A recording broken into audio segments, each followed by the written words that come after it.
even at the cost of some tactical disadvantage, to ensure that there is no damage to any of the civilian aircraft.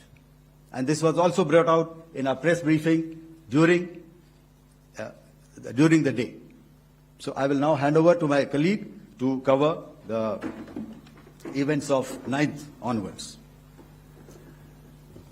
On land, we also undertook certain measures such as deployment of air defense and electronic warfare assets to establish an integrated grid with the Indian Air Force, and I have seen and heard some of you wax eloquent about the benefits of such an architecture when it comes to negating and combating air intrusions. We also carried out deployment to include movement of our forces in the land, sea and air domains. The night of the 9th and the 10th of May saw similar intrusions by drones and aircrafts, and this time there was a concerted effort to target airfields and some very, very important logistic installations, albeit yet again unsuccessful and denied gallantly and efficiently, I must say, by the integrated Indian Air Force and Indian Army Air Defense. We further strengthened our deployment and also initiated some pressure points to send a very clear and unambiguous message to the other side to desist from any misadventures on land. Some of the airfields and dumps saw repeated attacks in waves from the air. All were thwarted. The Pakistan Army has reported to have lost approximately 35 to 40 personnel in artillery and small arms firing on the line of control between the 7th and the 10th of May. What the other side had probably also not reckoned with was the speedy and precise turnaround and hit back by the Indian Air Force. And I will yet again ask Air Marshal Bharti to speak about these significant and game-changing strikes. I will thereafter request Vice Admiral Pramod, my colleague and Director General of Naval Operations, to tell us about some very telling naval maneuvers in the Arabian Sea that exerted pressure on the night of 9th and 10th of May. Over to you, sir. Thank you. Commencing about 2000 hours, that is 8 p.m. local time, on 8th of May, several Pakistani unmanned aerial systems, drones, combat vehicles attacked multiple IAF bases. These included Jammu, Udhampur, Pathankot, Amritsar, Bhatinda, Nal, Dalhousie, Thois, Jaisalmer, Uttarlai, Falodi, Nalia. These were almost simultaneous and they came in waves. All our AD guns and other systems were waiting for them.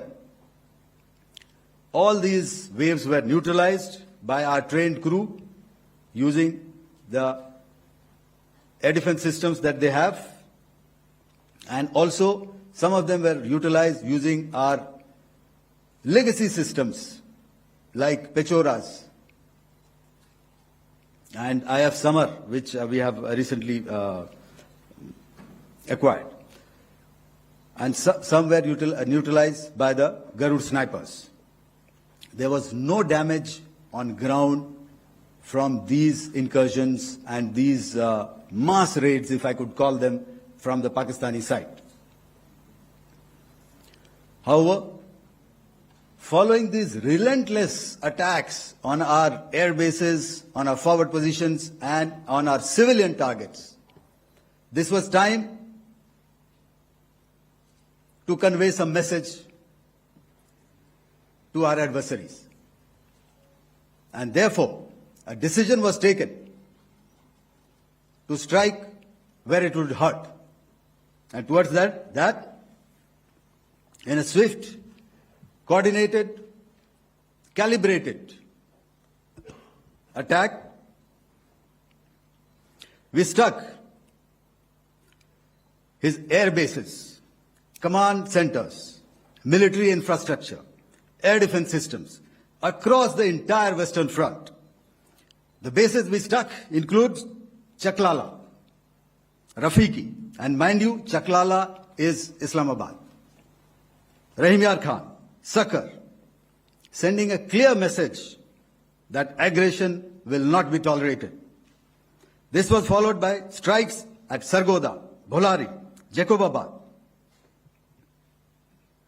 We also struck the C2 centers at Murid, the UAE complex at Murid, Rafiki, radar at Chunia, which I will show you, Rahim Yar Khan airfield, and the unmanned combat aerial vehicle hangar at Sakar. I would like to reiterate here that we have the capability to target every system at these bases and more. However, it was only a measured response to instill good wisdom to our adversary to refrain from further escalation. IAF response was directed only at military installations, avoiding civilian and collateral damage. I would now like to show you some of the effects that have been achieved as a result of our air operation.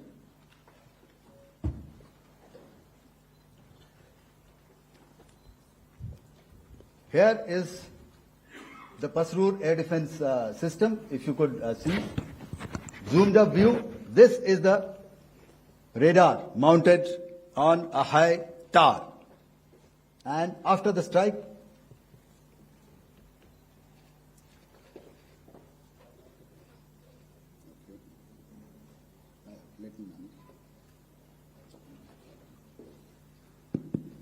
thank you. Can you hear me?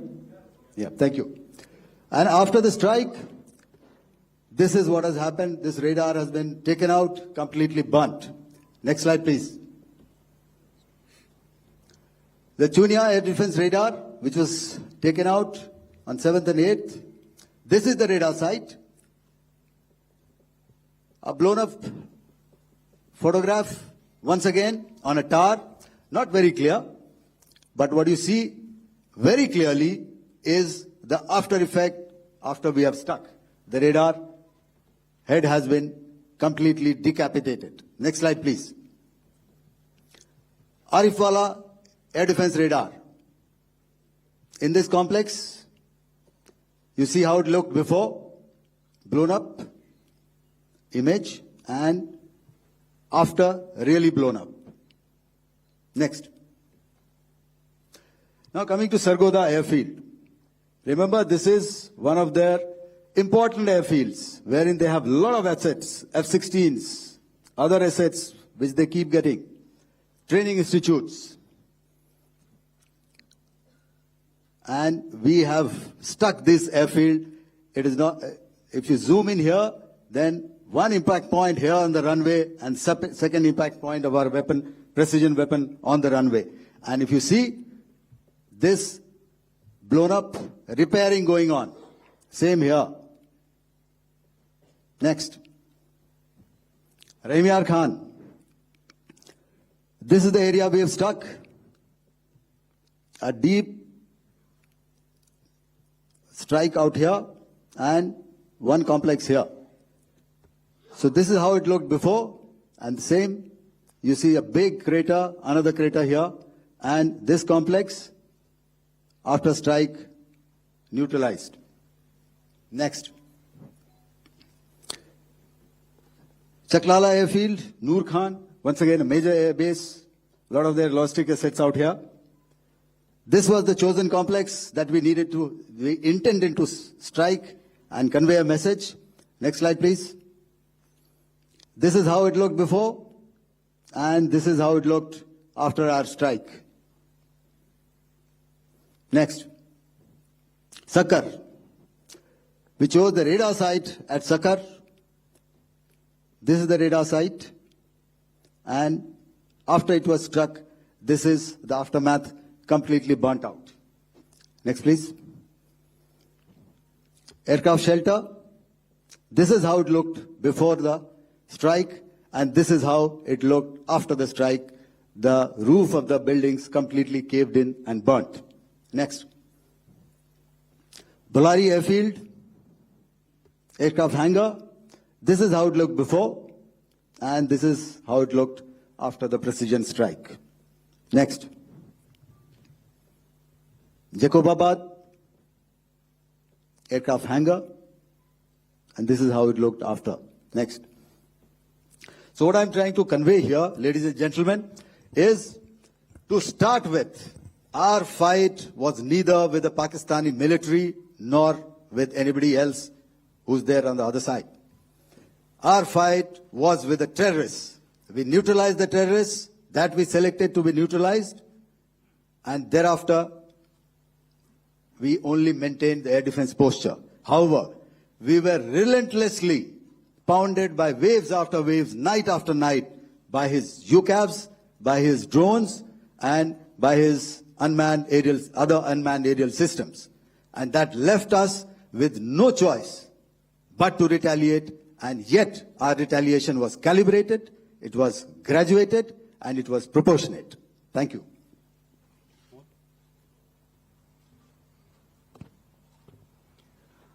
Good evening, ladies and gentlemen.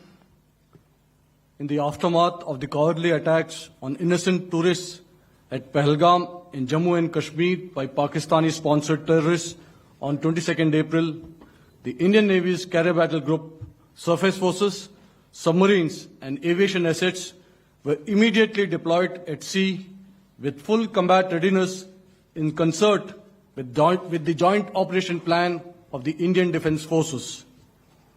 You may be aware that we tested and refined tactics and procedures at sea during multiple weapon firings in the Arabian Sea within 96 hours of the terrorist attack. The aim was to revalidate our crew, armament, equipment, and platform readiness to deliver various ordnance on selected targets precisely. Thereafter, our forces remained forward deployed in the Northern Arabian Sea in a decisive and deterrent posture with full readiness and capacity to strike select targets at sea and on land, including Karachi at time of our choosing. The forward deployment of the Indian Navy compelled Pakistani naval and air units to be in a defensive posture, mostly inside harbors or very close to the coast, which we monitored continuously. The Indian Navy maintained seamless maritime domain awareness throughout the duration and was entirely aware of the location and movement of Pakistani units. In effect, we had and continue to have good battle space transparency using our maritime domain awareness grid. As you are aware, our response has been measured, proportionate, non-escalatory, and responsible from day one. Accordingly, the calibrated approach considered all options, including the ability of the Indian Navy for offensive action from and at sea. As part of this escalation control mechanism, the application of force by the Navy was planned in a synchronized manner in coordination with the Army and Air Force, the highlight being teams from the three services working closely in an integrated manner. Along with the kinetic actions by the Indian Army and Indian Air Force, the overwhelming operational edge of Indian Navy at sea contributed towards Pakistan's urgent request for a ceasefire yesterday. As we speak, Indian Navy remains deployed at sea in a credible deterrent posture to respond decisively to any inimical action by Pakistan or Pakistan-based terrorists.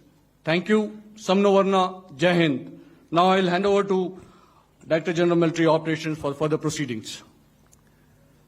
Ladies and gentlemen, on the 10th of May, in the morning, even as we were getting into a huddle to wargame the events of the previous night, a routine exercise, I received a message on hotline from my counterpart in Pakistan seeking my willingness to communicate. Since our initial aim was to strike at terror camps, and all our actions in the subsequent days were in response to the intrusions and violations by the Pakistan Air Force and its army, it was decided that I would indeed speak with my counterpart.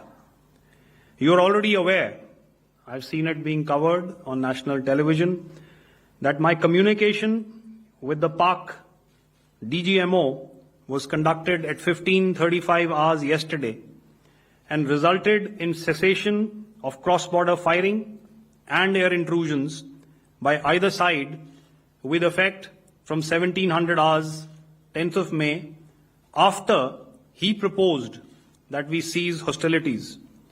We also decided to further speak on the 12th of May, that's tomorrow, at 1200 hours, to discuss the modalities that would enable the longevity of this understanding. However, disappointingly, and must I add,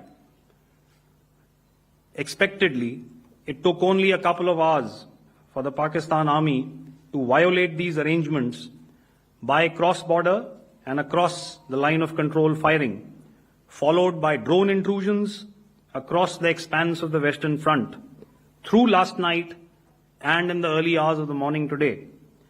These violations were responded to robustly and dealt with as they must be.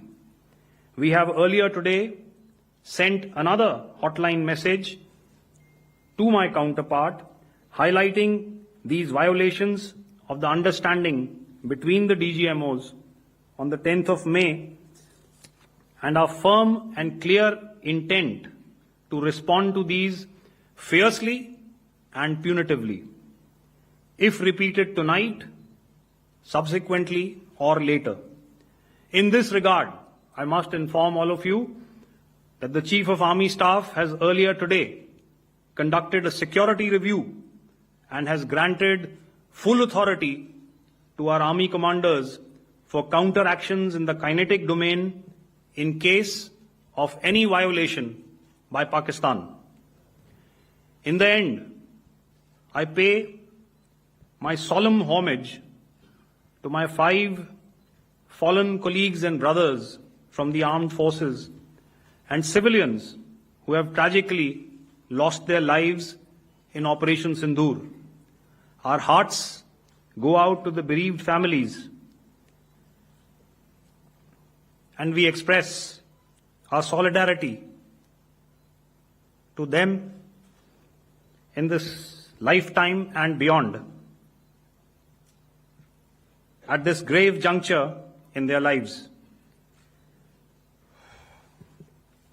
Their sacrifices shall always be remembered and spoken of in glowing terms by a grateful nation.